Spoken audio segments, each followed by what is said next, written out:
obviously you want to do it every game. Obviously you have confidence in your offensive line to block for you. But when you're facing a good defensive line like Clemson has, and you have a month prepared for it, is that just in your head even more of like, I always want to get it out quick, but if I don't, I might get sacked because there are going to be times when they're going to be in the backfield because they're good. Right? Does that even add to that idea in your head when you're facing a good D line? Not necessarily. I think,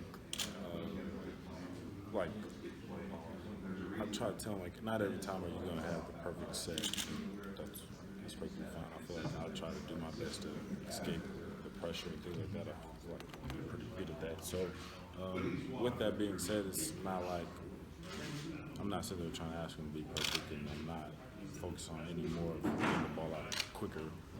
Just knowing the certain plays and the certain timings into those plays, and just go within that. The offensive line understands the timing of certain plays. So, with that being said, it's not like changes anything because it's just stay the same. And they're going to make plays. That's part of playing against a good team. It's not like you're going to just dominate them the entire game, but they're on scholarship too, so they're going to make some plays.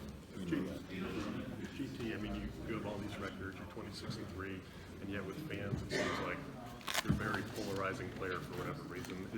They either love you or they're calling for your backup in the Michigan game. Do you ever wonder, like, what do I need to do to please these people, or is it just kind of, I guess, life in the big city, as Urban says?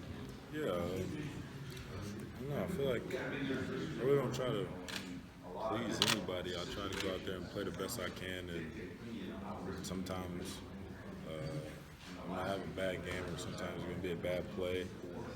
That's gonna be my fault. That's how it works. So yeah, like that's not something that I guess irritates me.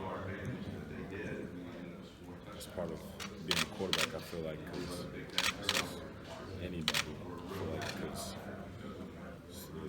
everybody's turned into a critic because the quarterback play, which is that's okay. I'm not bothered by it.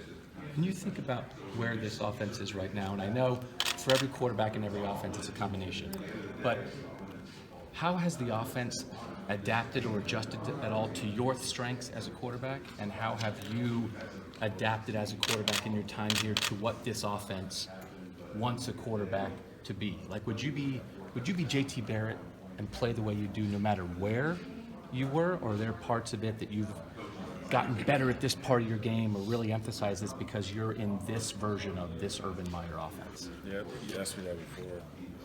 Oh, really? You have a better memory than I do. Yeah, I said it before. Yeah, it's, I don't know, it's like,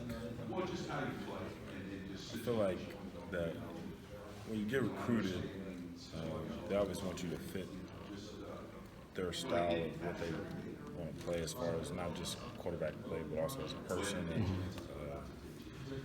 how you're going to be perceived across the country. Being Ohio State, it's, Ohio State's everywhere. So I think that plays a part into it. But also too is, like I said, when you get recruited, you have to, I guess, fit the mold that they're trying to, or the system that they're trying to do on offense as a quarterback, which I feel like the school that recruited me, Ohio State, is one I feel well. So there's some things, like I think a lot of it in the run game is something I fit within that. And then in the pass game, high school, I'm gonna say I didn't throw like crazy amount of yards in high school. The best year I had thrown the ball was like 1,500 yards or 1,600 yards, like my junior year or something like that. So there was a lot of development within that. I went to go see Tom House in California to help as far as just fundamentals of being consistent. And then too, as far as Coach Herman and Coach Beck helping me in that same area as well, going out there. So I feel like I did have to develop as a passer, and the things that go within playing quarterback, passing the ball. But I guess more the mold that I fit. I feel like coming out of high school is running the ball with Ohio State like to do as far as quarterback run stuff. What's the key for you guys to have success against Clemson? What's the key? I think Well, the main thing is that last game we played Team North, it was scoring in the red zone. I think we didn't get touchdowns in the red zone, so we had 7 field goals. So scoring in the red zone, I think, is something. Our strategic points.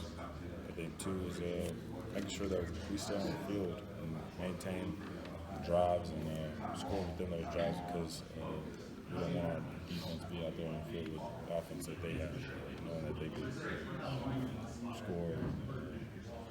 So I feel like that's one of the main focuses of the blue force. When you see their offense, does that put any extra pressure on you guys to have to put up some points? Not necessarily. I feel like I don't know. I feel like maybe to each person they feel that way. But for me, when we go out there, we're always trying to score. So it's not like I'm trying to go out there and get 3 first downs and then pump the ball. You know what I'm saying? So I don't think there's anything added with that because we got the pressure that we put. Is there anything that stands out about their defense? They just throw a lot of coverages at you. It's almost like they just want to keep you guessing. They don't want you to pick up what they're trying to do. But each game also is real. They also have a certain game plan within each game for a certain team. So it's not like they're going to do this style of defense and that's what they do, and you have to adjust to them. They adjust to the team that they're playing, which makes it difficult because you're really not sure how they're going to attack you as far as front coverage, pressure, things like that. Speaking of that team, coming out of that game, there was a lot of noise, particularly from the losing side. There's a lot of talk about what Big Ten team should be in the playoff. What does that feel like from the inside? Do you feel like at any level you guys need to justify yourselves? How do you view that now since you guys are the team that is here and made that cut? I never thought about it. I don't think that really matters for real because people are going to talk about that regardless. I feel like I don't really think it matters, like because we're in the playoffs. I feel like we're one of the 4 best teams. I think the team in North I think they could be a part of that conversation as well. But the fact that we beat them, I don't know. I think they were left out a bit, which that's how it happens. Like last year, I feel like we were one of the 4 best teams, but where we lost against Michigan State in that year, it left us out. So same type of feel.